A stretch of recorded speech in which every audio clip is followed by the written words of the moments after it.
جنہ تیرے درد ٹکڑے کھا لئے، جنہ تیرے درد ٹکڑے کھا لئے، گل کر دینے عرشوں پار دی، گل کر دینے عرشوں پار دی، گل کر دینے عرشوں پار دی۔ بسم اللہ الرحمن الرحیم۔ یوٹیوب کے نوائے جاوید چینل پر جاوید القادری اپنے معزز سامعین و ناظرین، بہن بھائیوں اور بچے بچیوں کی خدمت میں سلام عرض کرتا ہے۔ معزز سامعین و ناظرین، ہماری گفتگو آقا نامدار صلی اللہ علیہ وسلم کو حاصل علم غیب پر چل رہی ہے، اور ہماری آج کی یہ گفتگو اس سلسلے کی تیسری کڑی ہے۔ یہ اور اس سے جو اگلی ہماری ایپیسوڈ ہوگی، نہایت توجہ کے ساتھ سنیے کہ ہم عقلی اور منطقی اعتبار سے حقیقت غیب اور علم غیب کو سمجھنے کی کوشش کریں گے۔ اب دیکھیے کہ حضور صلی اللہ علیہ وسلم کے لیے علم غیب کے قائلین، یعنی جو مانتے ہیں کہ حضور صلی اللہ علیہ وسلم کو غیب کا علم حاصل ہے، اور دوسرا طبقہ یعنی منکرین، ان دونوں طبقات نے لغوی اور اصطلاحی اعتبار سے غیب کی تعریف یعنی ڈیفینیشن متعین کرنے کی کوشش کی ہے۔ دونوں طبقوں نے، جو قائلین ہیں جو منکرین ہیں، انہوں نے غیب کہ غیب ہوتا کیا ہے اس کی ڈیفینیشن یعنی تعریف متعین کرنے کی کوشش کی ہے۔ دونوں طبقات کی وضع کردہ تعاریف ان کے اپنے اپنے زاویہ نظر کی غماز ہیں، اور آج تک غیب کی کوئی ایسی تعریف وضع نہیں ہو سکی جو ہر اعتبار سے جامع، متفقہ اور غیر متنازع ہو۔ ہمارا ذوق تحقیق اور انداز فکر و نظر ہمیں اس مسئلہ پر ایک الگ نقطہ نظر قائم کرنے کی راہ سجاتا ہے، اور وہ نقطہ نظر یہ ہے کہ جس چیز کو حق تعالیٰ نے غیب قرار دیا ہے، توجہ سے سنیے کہ ایک چیز جو رب تعالیٰ نے کہا کہ یہ غیب ہے، اس کی تعریف کا تعین انسانی عقل کے بس کی بات ہی نہیں۔ یعنی رب تعالیٰ نے جس چیز کو غیب کہہ دیا، اب انسان اس کی کوئی تعریف متعین کرنے کی کوشش کرے تو میں یہ سمجھتا ہوں کہ یہ تو اس کے بس کی بات ہی نہیں، یہ تو اس کا دائرہ کار ہی نہیں۔ اگر انسانی عقل یا انسانی علم و دانش ماہیت غیب کا تعین کرنے میں کامیاب ہو جائے، یعنی انسان کا عقل اور اس کی علم و دانش یہ تعین کر لے کہ غیب کیا ہے، تو بھائی پھر وہ غیب کہاں رہا؟ غیب تو بہرحال غیب ہے۔ غیب کی حدود یا اس کی ماہیت کا تعین انسان کا مسئلہ ہی نہیں۔ جب رب تعالیٰ نے کسی چیز کو غیب کہہ دیا تو اب انسان جو ہے اس کی تعریف متعین کرنے بیٹھے تو یہ تو اس کا دائرہ کار ہی نہیں، یہ تو اس کا مسئلہ ہی نہیں۔ نہ اس کی تعریف متعین کرنا فہم انسانی کے بس کی بات ہے، اور نہ ہی اس کی ماہیت و حقیقت کا تعین انسانی عقل کے بس کا روگ۔ لہٰذا ایمان رکھنا چاہیے کہ غیب بس غیب ہی ہے، غیب بس غیب ہی ہے۔ اگر غیب یا علم غیب کی ماہیت کہ وہ ہے کیا انسان پر ماہیت اس کی آشکار ہو گئی، یا انسانی فہم اس کی حدود یا تعریف متعین کرنے میں کامیاب ہو گیا، تو کم از کم ماہیت علم تو متعین ہو گئی۔ اندری صورت ماہیت علم فی نفس ہی غیب نہ رہی، آشکار ہو گئی، متعین ہو گئی، تو پھر اس کی تخصیص اللہ اور اس کے رسول صلی اللہ علیہ وسلم کے ساتھ چہ معنی دارت۔ یہ بات واضح رہنی چاہیے کہ نوعیت غیب بھی غیب ہی ہے۔ غیب و علم غیب کی ماہیت علام الغیوب ہی جانتا ہے، یا اس کی عطا سے اس کا محبوب جو مطلع علی الغیب ہے۔ اب اگلی بات جو میں کرنے لگا ہوں، نہایت توجہ کے ساتھ سنیے کہ یہ جو کہا جاتا ہے کہ غیب صرف اللہ کے پاس ہے، وہ کسی اور کے لیے تسلیم کرنا کفر ہے، ایسا ماننے والا کافر ہے، تو ذرا سنیے آج بات کہاں سے کہاں چلتی ہے، کہاں پہنچتی ہے۔ اب دیکھیے کہ قرآن حکیم کے مطالعہ سے یہ بات کھل کر سامنے آتی ہے کہ رب تعالیٰ نے جہاں کہیں بھی اپنے عالم الغیب ہونے کا ذکر فرمایا ہے، اسے اپنے خاص سے یا امتیاز کے طور پر نہیں فرمایا۔ یہ پوائنٹ ہے جو نوٹ کرنے والا ہے کہ جہاں بھی رب تعالیٰ نے کہا کہ میں عالم الغیب ہوں، تو رب تعالیٰ نے اپنے خاصے کے طور پر نہیں بتایا، بلکہ بیان واقعہ کے طور پر بتایا ہے کہ بھائی ایسا ہے۔ یعنی عقل نادان کو یہ باور کرانے کے لیے فرمایا کہ اس سے کوئی چیز مخفی یا پوشیدہ نہیں، جس چیز کو تو مخفی سمجھتی ہے، پوشیدہ سمجھتی ہے، وہ سب اس پر آشکار ہے، اور وہ دلوں کے راز بھی جانتا ہے، بلکہ وہ خیالات اور وہ ارادے بھی جو ابھی لوح قلب و ذہن پر نمودار نہیں ہوئے اس کے علم میں ہیں۔ لہٰذا اے عقل نادان، ہر کام کرنے سے پہلے خوب اچھی طرح سوچ لیا کر کہ وہ تیرے ہر ارادے، ہر نیت اور ہر عمل سے خوب واقف ہے۔ ویسے بھی یہ بات قابل غور ہے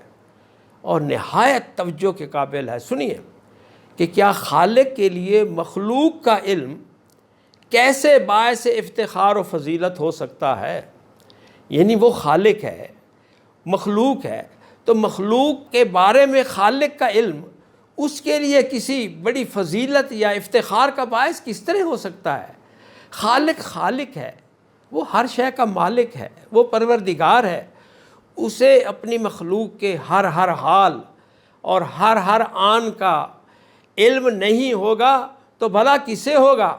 وہ سب کچھ جانتا ہے اور ہر ایک سے بڑھ کر جانتا ہے۔ لیکن یاد رہے کہ جہاں کہیں بھی وہ اپنے عالم الغیب ہونے کا ذکر کرتا ہے، وہ کسی اپنے خاصے کے طور پر یا کسی اپنے امتیاز یا اعزاز کے طور پر نہیں کرتا، بلکہ محض بیان واقعہ کے طور پر کرتا ہے۔ بھلا خالق کو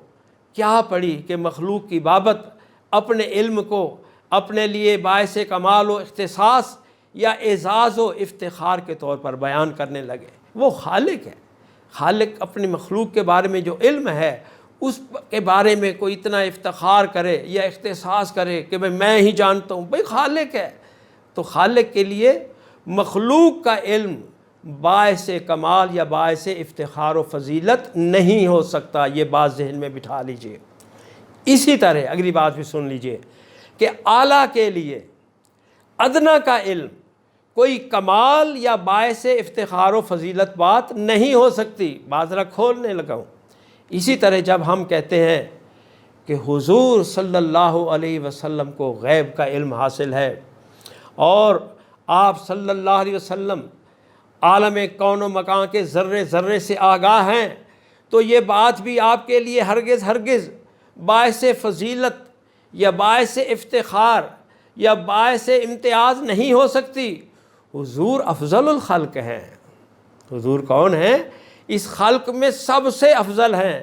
عالم خلق ہو، عالم امر ہو، اس کی ہر شے بشمول زمین، آسمان، جنت، دوزخ، لوح، قلم، عرش، کرسی، یہ سب مخلوق ہیں، اور بحیثیت مخلوق حضور صلی اللہ علیہ وسلم سے ادنا ہیں، حضور سے کم تر ہیں۔ عمومی اعتبار سے غیب کا مصداق یہ مخلوق ہی تو بنتی ہے نا، یا کوئی واقعہ بنتا ہے، تو پھر حضور صلی اللہ علیہ وسلم جیسی افضل الخلق ہستی کے لیے، ذرا توجہ سے، حضور جیسی افضل الخلق ہستی کے لیے ادنا تر مخلوق کا علم باعث فضیلت یا باعث افتخار کیوں کر ہو سکتا ہے؟ تو حضور تو سب سے اعلیٰ ہیں۔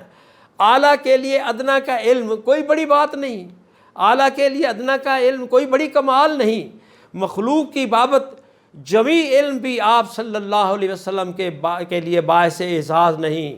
بلکہ جب بھی ہم آقا نامدار صلی اللہ علیہ وسلم کے مطلع الغیب ہونے کا ذکر کرتے ہیں تو اس سے بھی فقط بیان واقعہ کے طور پر کیا جاتا ہے، بلکہ بنظر ایمان دیکھا جائے تو یہ ایمان افروز حقیقت اچھی طرح کھل کر سامنے آ جاتی ہے، اور بمانگ دہل یہ کہتی ہوئی سنائی دیتی ہے کہ عقل نادان سرور انبیاء کے لیے مخلوق کا علم باعث فضیلت یا باعث افتخار نہیں، بلکہ زمین و آسمان، تھوڑا توجہ سے سنیے، بلکہ زمین و آسمان، جنت و دوزخ، لوح و قلم اور عرش و کرسی کے لیے یہ امر باعث فضیلت ہے، یہ امر باعث افتخار ہے کہ وہ آپ صلی اللہ علیہ وسلم کی نظر میں ہے۔ سبحان اللہ، حضور کے لیے اس کائنات کا علم کوئی فضیلت کی بات نہیں ہے، کوئی افتخار کی بات نہیں ہے، کوئی بڑی بات نہیں ہے، بلکہ مخلوق کے لیے خواہ وہ جنت ہے، وہ دوزخ ہے، وہ لوح ہے، وہ قلم ہے، وہ عرش ہے، وہ کرسی ہے، جو کچھ بھی ہے وہ سب کچھ آقا نامدار صلی اللہ علیہ وسلم کی نظر میں ہے، اور ہر گوشہ کائنات،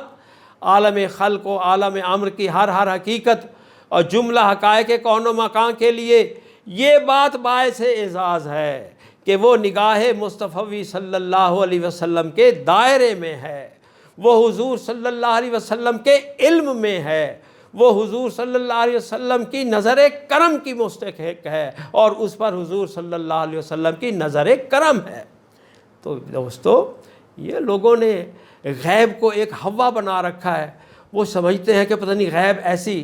آخر کون سی چیز ہے کہ جو رب تعالیٰ نے اپنے لیے بچا کے رکھی ہوئی ہے اور اپنے محبوب کو اس کا علم نہیں دینا چاہتا۔ تو گویا سرور انبیاء صلی اللہ علیہ وسلم کے علم غیب کا انکار کرنے والے کائنات خلق و امر میں آپ کے امتیاز اور آپ کے حقیقی مقام و منصب کو بھول جاتے ہیں۔ اگر آپ کا مقام رفیع سامنے اور ہر وقت یہ امر سامنے رہے، ملحوظ خاطر رہے کہ دنیا خلق و امر میں جو کچھ بھی ہے وہ حضور صلی اللہ علیہ وسلم سے ادنا ہے، حضور سے کم تر ہے، آپ کے مقابلے میں اور آپ کے سامنے بے حیثیت ہے، بے وقت ہے، تو پھر اس سے متعلق حضور صلی اللہ علیہ وسلم کو حاصل جمی علوم کے اثبات اور اقرار میں کسی قسم کا کوئی عقلی اور منطقی یا شرعی معنی موجود نہیں رہ جاتا۔ بس بات جو ہے وہ صرف ناآشنائی کی ہے۔ آقا نامدار صلی اللہ علیہ وسلم کی جو معرفت ہے اس سے محرومی کی ہے۔ عقل نادان اگر تجھے آقا نامدار صلی اللہ علیہ وسلم کی معرفت حاصل ہو جائے، آپ کی پہچان حاصل ہو جائے، اور اس کائنات میں آپ کے مقام و منصب کا ایک تھوڑا سا بھی ادراک حاصل ہو جائے، تو کبھی بھی یہ نہیں کہے گی کہ حضور کو اس کا علم نہیں ہے، حضور کو اس کا علم نہیں۔ ان چیزوں کی آقا نامدار صلی اللہ علیہ وسلم کی عظمتوں کے آگے حقیقت ہی کیا ہے؟ حضور افضل الخلق ہیں، یہ سب کچھ جو کچھ بھی ہے کائنات ارض سما میں یہ ادنا ہے، یہ کمتر ہے حضور سے۔ تو حضور کے لیے ان کا علم کوئی باعث کمال یا باعث فضیلت نہیں، بلکہ اس کائنات ارض سما کے ذرے ذرے اور گوشے گوشے کے لیے یہ باعث فضیلت اور باعث کمال ہے کہ وہ میرے آقا نامدار صلی اللہ علیہ وسلم کے علم میں ہیں، وہ میرے آقا صلی اللہ علیہ وسلم کی نظر میں ہیں۔ تو آج کی گفتگو ہم یہی ختم کرتے ہیں۔ معزز ناظرین، آپ سے یہی گزارش ہے کہ آپ ہمارے اس چینل کو دیکھیے، اسے سنیے اور اسے اپنے دوست و احباب کے ساتھ شیئر کیجیے، اور پھر اسے سبسکرائب بھی کیجیے، تاکہ اس طرح کے ایمان افروز بیانات